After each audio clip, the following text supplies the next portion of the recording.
بسم الله الرحمن الرحیم. رب اشرح لی صدری و یسر لی امری واحلل عقدة من لسانی یفقهوا قولی. امیدوار هستم که همگی دوستان و عزیزان، جوانان با عزت مردم افغانستان همگی در پناه خداوند باشید. خاطرات جهاد در افغانستان موفق شدم یک چند تا کلیپش بگم و در یوتیوب بندازم. دیگه بنا به مسافرت هایی که پیش آمد این مسئله را نتونستم متاسفانه تکمیل بکنم. از کشور ترکیه به طرف افغانستان، از افغانستان آمدیم ایران، از ایران رفتیم عراق و به هر حال مسافرت ها پیش آمد. نتونستم ادامه بحث خاطرات جهاد در افغانستان بازگو بکنم یا به تصویر بکشم. بنا دارم که همون نوشت هایی که ما کردیم خاطرات جهاد در افغانستان زحمت روی زیاد کشیدیم. دیگه انشالله اگر خداوند فرصت بده تصمیم دارم به چاپشم اگر فرصت زمینه مساعد شود انشالله. ولی قبل از او امیر یک یادداشتایی دارم، میره به می دوستا شریک میکنم در یوتیوب. همین نوشته ها و داستان ها رو در یوتیوب هم نقل میکنم که ماندگار باشه. مردم عزیز افغانستان هم باید بدانه، جوان ها باید بدانه، نسلای امروزی و نسلای فردای ما باید بدانند که در افغانستان دوران جهاد، دوران تجاوز شوروی سابق در افغانستان چی گذشته. به هر حال ما یک دو قسمتش به نظرم چی کرده بودیم، قسمت سومش میخوایم و بحث بگیرم. در قسمت دوم گفتیم که حکومت کمونیستا عرصه را برای مردم افغانستان تنگ کردن و مردم مقادار شدن به جهاد و مقاومت، مجبور شدن به جهاد. تا رسیدیم به جهاد دره ترکمن ولسوالی سرخ پارسا مربوط به ولایت پروان افغانستان. در جهاد گفتیم که مردم موفق شدن با ولسوالی سرخ پارسا مرکزی که در لولینگ بود فتح بکنن، این را گرفتن. ولی اینجا یادآوری بکنیم که رهبری انقلاب و جهاد در دره ترکمن کیها داشتن، سهم مردم چی بوده، رهبران کی بوده، مسئولین و بزرگان کی بوده، اینا رو میخوایم یادآوری بکنم. در شروع جهاد و انقلاب اسلامی دره ترکمن که یک انقلاب خودجوش مردمی بود و در آن تمام مردم دره ترکمن سهم بسیار فعال داشتند و رهبری این جهاد و مقاومت را عالمان دین مرحوم حضرت آیت الله تقدسی و مرحوم آیت الله محمدی، مرحوم آیت الله صادقی پروانی، آیت الله اخلاقی عبدالرؤوف اخلاقی که خداوند وجودشان به بلا داشته باشه، الحمدلله فعلا در حیات هستند، در قم تشریف دارن. یک از علمای بسیار خوشنام و سابقه داری مردم دره ترکمن هستند، خداوند انشاءالله وجودش به بلا داشته باشه. استاد محمد کریم خلیلی، استاد محمد اکبری، حجت الاسلام سید کبال عباسی مرحوم بیچاره هم به رحمت خدا پیوست و شخصیت های اجتماعی چون رئیس سید آقا حسین خدا رحمت کنه. کسایی که میگیرم اکثریت از اینا مرحوم شدن، خداوند رحمتشون بکنه. و رئیس عبدالعلی و حاجی عبدالصمد خان حکمت و رئیس عبدالحسین و حاجی مرم علی صابری، حاجی پیر محمد، حاجی شهید حاجی چغیل شهید شد بنده خدا دمی کوهای سیتوبی مربوط لولینج و دو در کوهای سیتوب. شهید حاجی سید ابراهیم شاه حسینی فرمانده حرکت اسلامی پایگاه 7 که در قوناق مستقر بود در دولت خانی، یک از چهره‌های نامدار و پرآوازه حرکت اسلامی افغانستان همین حاجی ابراهیم شاه بود، خدا رحمتش کنه. و شهید بابا ابراهیم، بابا ابراهیم از مردم ماکولا بود، یا از چهره‌های بسیار خوب و جنگی، بسیار یک چهره معروف و جنگی بود، خدا رحمتش کنه بابا ابراهیم از ماکولا.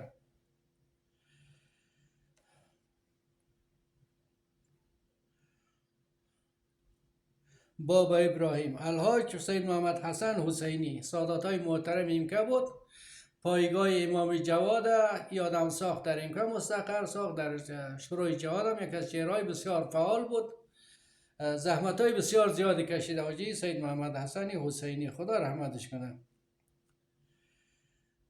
و شهید محرم حسین، یکی از فرمانده‌های بزرگ منطقه علی خانی بود، از پایگاه حاجی صمد، پایگاه فاطمه الزهرا حاجی صمد.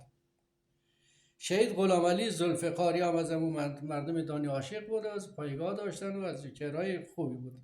محمد ناظر داچ، پهلوان محمد ابراهیم قهرمان. پهلوان محمد ابراهیم که از پهلوان‌های بسیار نامداری مردم افغانستان، یک دوره چند دوره قهرمان کشتی در آسیا شده بود. یا زحمت بسیار زیادی کشیده در دره ترکمن، در جهاد دره ترکمن، در جهاد مردم، خیلی در کنار مردم بود. پهلوان میرحلم، حاجی اسماعیل، محمد عوض حیدری، حاجی علی عطا، سرمعلم غلام حضرت. سرمعلم غلام حضرت کسایی است که چهره بسیار فرهنگی و استاد خیلی از مردم دره ترکمن، مخصوصا قسمت دولت خانی، زحمت بسیار زیاد فرهنگی کشیده بود در دوران سرمعلم خودش. یعنی خیلی کسایی که در زمان قدیم باسواد شدن از وجود و برکت نازنین سرمعلم غلام حضرت بود. تحویلدار محمد اسماعیل و عده دیگری از بزرگان دره ترکمن به دوش داشتند و این انقلاب و جهاد را به خوبی مدیریت و رهبری کردند و به خاطر بهتر شدن مدیریت جنگ و جهاد و اداره اجتماعی کل دره ترکمن، شورای انقلابی به نام انجمن اسلامی تشکیل شد. به خاطر بهتر شدن همین جنگ و مدیریت جنگ و صلح و کارهای اجتماعی در ترکمن و لولینج و سرخ و پارسا و اینا نیاز بود به یک انجمن. اینا موفق شدن یک انجمن را بسازن که در لولینج را مستقر بکنن. به جای حکومت اینا دیگه یک نوع حکومت محلی را ایجاد کردن که گامشان بسیار گام بلندی بود، مقتدرانه بود، بسیار کارهایشان موثر بود. واقعا انصافا حالا از اون زمان خیلی وقت گذشته و در اون زمان همچو ایده همچو فکری در شرایط جنگی بسیار کاری خوبی بود و کارهای خوبی را انجام دادن. خداوند تمام کسانی که در این راه زحمت کشیدن خیر بدن. کسایی که در بین ما نیستن خداوند رویشان نشاط داشته باشه. اونایی که زنده هستن در پناه خداوند باشن. ولی کسایی که زنده هستن من همینجا ازشان تقاضا میکنم خاطرات خودشان در سینه خود حفظ نکنن، همراه خود در قبرستان نبرن، در گورستان نبرن. آنچه که یاد دارن همه را بگوین. نوشته میتونن نوشته بکنن، نمیتونن مثل همین ما ساده بسیار راحت میایم فیلم میگیریم، همین فیلم یا میمانیم برای نسل‌های بعدی، برای جوانای امروز ما، برای نسل‌های آینده. چون در افغانستان هستیم زندگی میکنیم. افغانستان فراز نشیب زیادی داشته در گذشته و امروز هم داره، در آینده هم خواهد داشت. میتونه همین کارهای ما، همین کارهای گذشتگان ما میتونه برای اینا به عنوان یک الگو، به عنوان یک مدل مطرح شود. او سختی هایی که مردم ما در ترکمن کشیدن، همین سختی ها رو بازگو بکنن، همین سختی ها رو برای مردم خود بگن. شاید از اینا جوانای ما، نسل‌های امروز ما، نسل فردای ما یک نتیجه بهتری رو بگیرن. ولی از اون کسایی که زنده هستن عاجزانه تقاضا میکنن و هر طریقی میتونن خاطرات خودشون عکسی دارن، فیلمی دارن، بازگو بکنن، ندارن همینطور به هر ترتیبی که میتونن این رو به نشر بسپارن.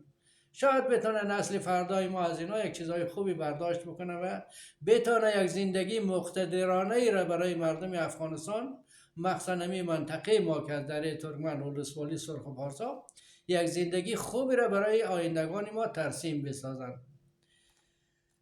پس شورای اجتماعی کل دره ترکمن به نام شورای انقلابی انجمن اسلامی تشکیل شد و تمام امور جنگی و مسائل اجتماعی دره ترکمن را رهبری میکردند و چند مرتبه لولین مرکز ولسوالی سرخ و پارسا توسط مجاهدین فتح شد و پس از فتح لولین مرکز و فرماندهی مجاهدین در لولین منتقل شدند. وقتی مجاهدین لولین جا گرفتن، مرکز ولسوالی سرخ و پارسا را انجمن آوردن، در اینجا مستقر کردند. وضعیت در علاقه‌داری شیخ علی. او زمان شیخ علی یک علاقه‌داری بود. بعدا دوله حکومت کرزی ارتقا پیدا کرد و به نام ولسوالی ثبت شد. حالا ولسوالی شیخ علی میگن. او زمان علاقه‌داری شیخ علی بود و به تازگی علاقه‌داری شیخ علی توسط مردم مجاهد شیخ علی به فرماندهی استاد محمد اکبری فتح شده بود و بامیان و بیسود و تمام هزارجات از وجود حکومت کمونیستی پاک شده بود و قلمرو مجاهدین نیز گسترش پیدا کرده بود. این که ما میگیم در ولسوالی سرخ و پارسای فتح شد، در همون دوران به جز مرکزی بامیان که به دست حکومت کمونیستی بود، دیگه تمامی هزارجات از لوس وجود کمونیستا پاکسازی شده بود تا شیخ علی. علاقه داری شیخ علی هم توسط مردم فتح شد، ولسوالی سرخ و پارسا هم توسط مردم فتح شد. باقی مانده غوربند، مثلا ولسوالی غوربند تا قوای کمونیستا در 14 غوربند مستقر بود. 14 غوربند بقیه همیشه آزاد بود در دست مردم، این رفت آمد داشتن. این در قسمت خودم. و در قسمت هزارجات بیشتری مناطق هزارجات توسط مجاهدین فتح شده بود. این یک گام بسیار بلندی بود، خودش یک پیروزی بسیار چشمگیری برای مردم افغانستان و خصوص هزارجات و مردم تشیع بود. این پیروزی ها بسیار پیروزی های شیرین و چشمگیری بود.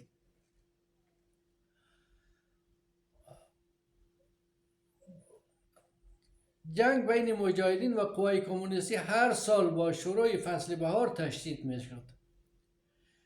چند مرتبه لولین به دست مجاهدین و قوای کمونیستی به دست شد و نیروی حکومت کمونیستی تا دهن عاشق دره ترکمن پیشروی کردند و خانه ها و خرمن ها و مزارع مردم را پس از غارت و چپاول با آتش کشیدند. وقتی مجاهدین شکست خوردن از زمین لولین، چند مرتبه قوا آمدن. لولین چند مرتبه بین مجاهدین و قوای کمونیستی دست به دست شد. در این مرحله اینا شکست خوردن مجاهدین، قوای کمونیستی تا دهن عاشق پیشروی کردند. یعنی کسایی که در منطقه آشنایی دارن و در ترکمن آشنایی دارن خوب میفهمند. این صحبت ما بیشتر در همین جاست که کسایی منطقه را میشناسن، و الا کسایی که منطقه را نمیشناسن خب انشالله مطالعه بکنن، باز شاید پیدا بکنن. به هر حال تا دانه عاشق قوای کمونیستی پیشروی کردن. این پیشروی از نظر جنگی بود، ولی از نظر حیثیتی هم خیلی بالا بود برای مجاهدین، چون کمونیستا در اینجا آمدن تمامی دار و ندار مردم رو چپاول کردن. هانچی که به دردشان میخورد بردن، نگفتن این از کی هست و از کی نیستن. به عنوان غنیمت جنگی به هر عنوان اینا خانه‌های مردم رو چپاول کردن. آنچه که به دردشان خوردن چپاول کردن بردن. آنچه که به دردشان نمیخورد، مثلا خرمن مزارع مردم آتش کشیدن، خانه‌های مردم رو با آتش کشیدن. آنقدر اینا جنایت کردن که از هیچ جنایت کمونیستا روگردان نبود. مثلا خرمن مردم چی است که توی خرمن و خرگاه مردم رو در میدین که مثلا یک چند سر گندم حاصل یک سال زحمت مردم اینا در دادن، خانه های مردم رو در دادن، تخریب کردن، جنایت ها زیاد کردن. به دست نیروهای حکومت کمونیستی دادن عاشق پیشروی کردن، خانه و مردم رو چی کردن و تعدادی از مردم شهید و زخمی و آواره شدند.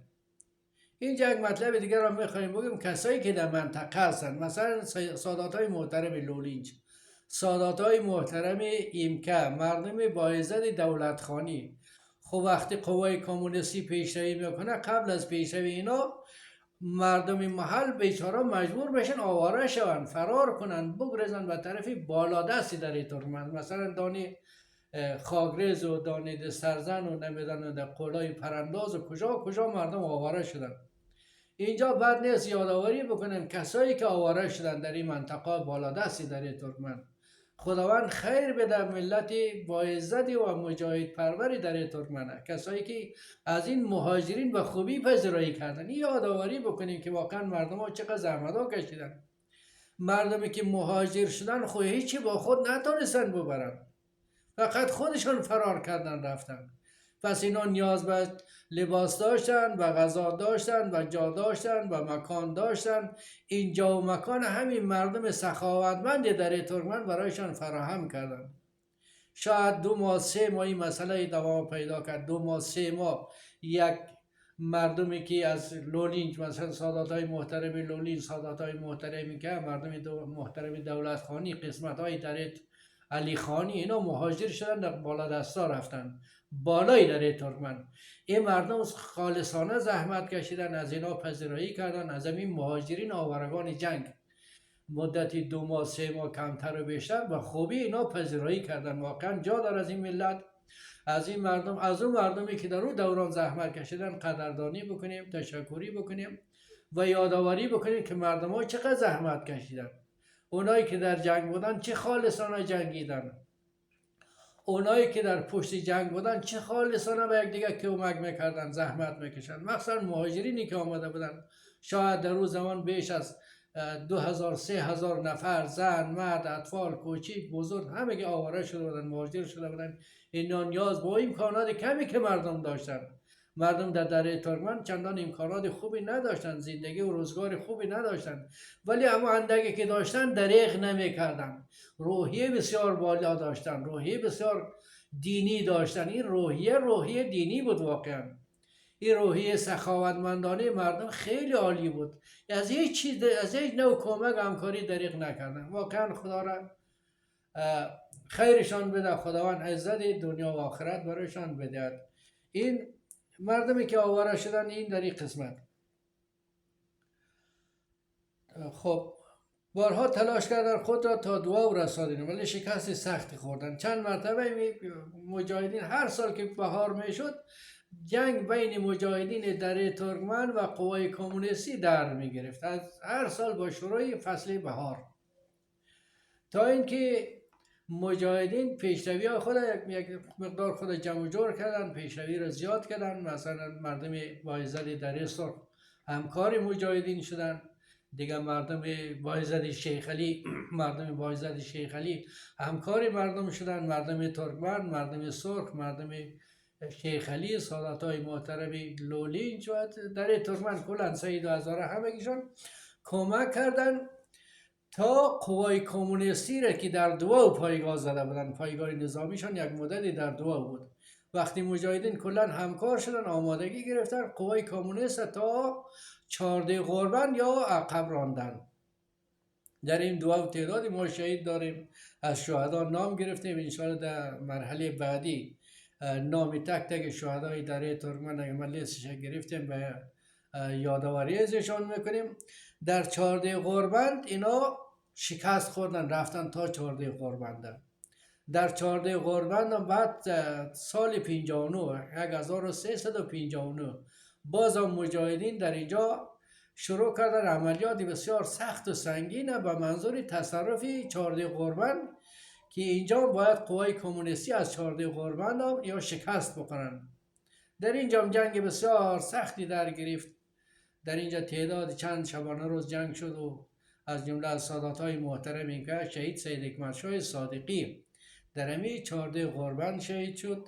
در امی 14 غربند بنده خدا یک از فعالان بسیار خوبی مجاهدین بود، از مکتب دولتخانی را خلاص کرد که او را بیوگرافیش هم نوشته کردیم، انشاءالله اونم با در جمع شهدای دیگه ما بیوگرافی هایشان خدمت دوستان عزیزان ارائه میدم. بعد مردم افغانستان، همین مردم دره ترکمن و مردم منطقه غربند هماهنگ شدن، بالاخره 14 غربند هم گرفتن. چند سالی حکومت کمونیستی تمام قوای خودش بردن در ولسوالی سیاگرد غربند. از تمام جایی که شکست خوردن این ولسوالی سیاگرد اینا محکم گرفتن. این ولسوالی سیاگرد تا سال 1367 در همین ولسوالی سیاگرد اینا باقی ماندن، این حفظ کردن کمونیستا. در سال 1367 باز توسط مجاهدین همین ولسوالی سرخ و پارسا فتح شد با همت مردم کل دره ترکمن و مردم شیخ علی، مردم سرخ و پارسا و تمام دره غربند زحمت کشیدن. حدود 40 شبانه روز جنگ بسیار سخت و نمایانی کردن تا و لطف خداوند و یاری خداوند مرکزی ولسوالی سرخ و پارسا توسط این مردم در سال 1367 پیروز شد. ولسوالی سیاگرد فتح کردن. ادامه بحث میمانیم انشاءالله در مرحله بعدی که ما یاد بکنیم این ولسوالی سیاگرد چگونه فتح شد و جزئیاتش انشاءالله خدمت دوستان ارائه میدم. بحثی ما همین است که آنچه که ما داشتیم و داریم این خدمت دوستان ابلاغ میکنیم، باشد برای امروز و برای نسل‌های آینده ما تا از خوبی‌هایش انشاءالله به خوبی یاد بکنن و ضعف‌های هم که بود از جمله ما رو باز یادآوری میکنم. از جمله ضعفی را که میخوام اینجا یاد بکنم در همین ولسوالی سیاگردی که وقتی توسط مجاهدین فتح شد، واقعا مجاهدین کدام برنامه نداشت برای حفظ و نگهداری اونجا، که وقتی اینا فتح میشه باید از قبل پلان میگرفتن که اموال مردم تاراج نشد، دکانهای مردم غارت نشد. یک از بدیهایی که در ولسوالی سیاگرد از نظر از ما پیش آمد که نباید میشد، این که بعد از فتح ولسوالی سیاگرد مجاهدین سلاح و مهماتش برداشت بردن هر کدام به عنوان غنیمت، ولی کسایی را اینجا مستقر نکردن برای امنیت یمی ولسوالی که باید مستقر میکرد که در آینده مردم اینجا چپاول نباید میشد. متاسفانه ولسوالی سیاگرد بعد از این مسئله که مجاهدین اینجا کسی را نمانده بودن تاراج شد، دکانهای مردم، مغازهای مردم تاراج شد. متاسفانه یکی از ضعفایی بود که مجاهدین در اون وقتش را نتونستن پیش بینی بکنن. این با رنج از ما بود و رنج از ما هست. انشالله در آینده ها شاید پیش بیاد، خدا نکنه یک مسئله پیش بیاد در افغانستان. اگر پیش هم بیاد مردم باید یه آمادگی را داشته باشه که پس از فتح یک برنامه باید داشته باشن، یک پلانی داشته باشن برای امنیت مردم. امنیت مردم مهم است، مال مردم مهم است، آبرو حیثیت مردم مهم است، باید تاراج نشود. زنده و سلامت باشید. انشالله بحث ما اگر زنده بودیم ادامه پیدا میکنه تا آنچه را ما گفتیم و یادداشت کردیم به مرور زمان را خدمت دوستان عزیزان و آیندگان و امروز آیندگان خود ابلاغ میکنیم. در پناه خداوند باشید. السلام علیکم و رحمت الله و برکاته.